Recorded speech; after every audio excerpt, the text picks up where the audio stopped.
tell you something. On this planet, you have three choices: political imprisonment, religious indoctrination, or you can fight. So we're at GDC here. We're catching up a little bit with Sony Online Entertainment, and I thought I'd start off by just, if you'd like to give your take on the state of Planetside 2 as it is right now, and how the launch period has been for you guys, and your impressions of that. So we just shipped in November, and still ramping up. People are playing like crazy. We're very happy with the launch. It went really, really smooth. A game like Planetside 2, there's lots of things that go wrong, but can go wrong. But it went really well. The launch was good.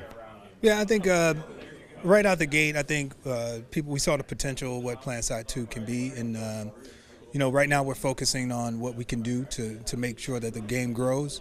We'll be releasing pretty soon here in Russia, and then shortly after that in China. So I think we've got a lot of room to grow. Planetside 2 launch, and I think we've learned a lot from the initial launch, and we're learning more every day. So we continue to make the game better and better as we go along. Any of those lessons that you feel like this is something we want to address now, or?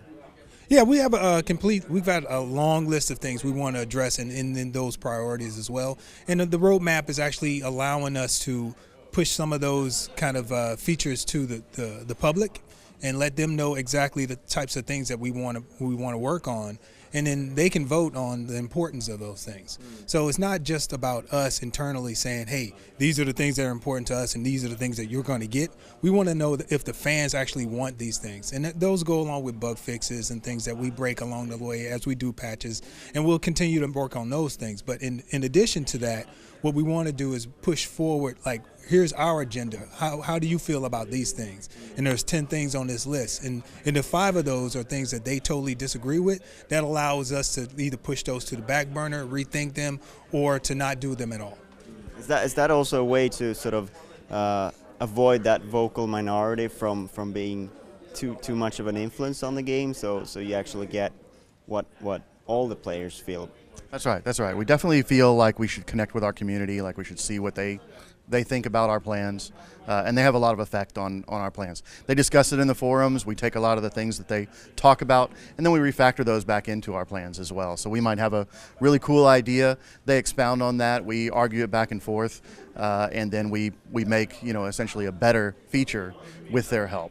So, and like Tramell was saying, we continue with things like optimizations, bug fixes, getting the system running more smoothly, supporting more hardware, things like that, just in the background. That's just the obvious thing that we have to do for a game like this.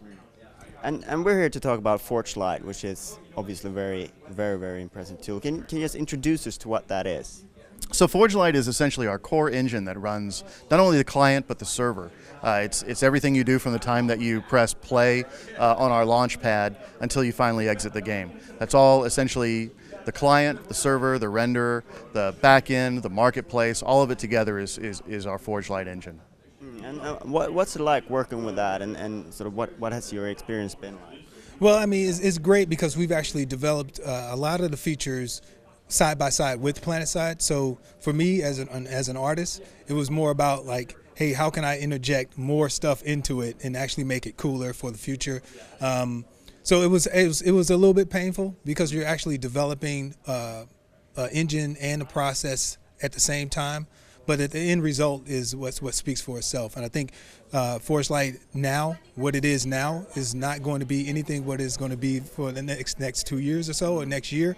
And any game that we make after is going to benefit from all the struggle and all the hours that we put into it. And they're going to continue to develop it. So as SOE as a whole, we're backing ForgeLight all the way. Every product from here on out that's made internally is going to use ForgeLight, and it's going to get better and better as time goes on.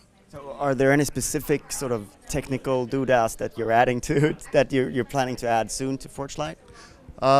Well, we are certainly continuing to optimize it. The renderer keeps getting more and more features. As this guy comes up with crazy ideas, we get them put in, because most of his ideas turn out beautiful, as you guys have seen.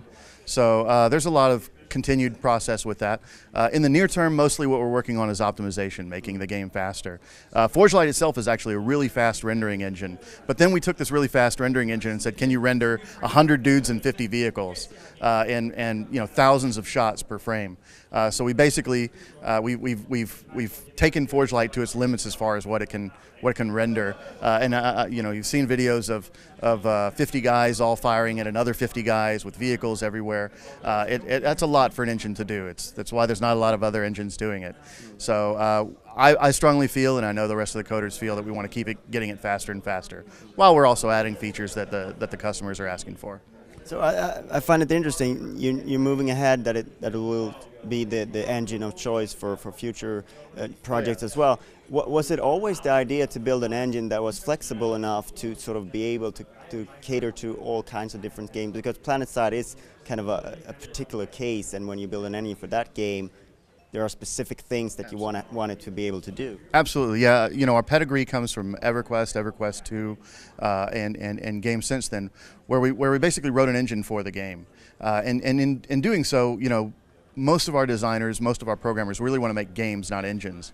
So we kind of rallied around the idea that we should make one engine, one set of tools. Whenever an artist goes from one game to the next, he should feel comfortable in his tool set.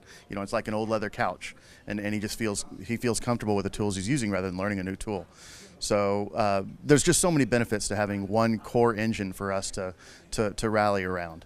Yeah. And that engine is also flexible enough to do things like Clone Wars, Free Realms, whatever we do with the next EverQuest. I mean, on and on and on. So the game itself, because like what Ryan was explaining, ForgeLight is not just a rendering engine. It's a whole suite of tools. It's a whole suite of things that you need to make games. So it's not just specific to Planetside 2. We can make any game with ForgeLight. And I expect, usually when I end an interview, I'm asking like, oh, so when it's coming out, anything like that. Of course, this is just the beginning. November 2012. You can't wait. It's going to be great. So is there any sort of major milestone up ahead that Planetside 2 players should be excited about? Maybe something you can mention? Go to the website. I mean, go to the forums. As Tramell was talking about, going online and seeing what our roadmap is. We're very open kimono. We very much just give everyone, like, this is what we're working on. These are the things that we're talking about. And it's great to have the community in. Go in, so then you're not only just reading what we're doing, but you also get to comment. You also get to talk about what you're excited about, what you're less excited about, or what you want more explanation on. So, and we all look at those every day. And we love our community. So that's definitely where I would look for what are we doing in the future is there, because it's very interactive. Thank you very much for your time. Great to meet you. Thank you.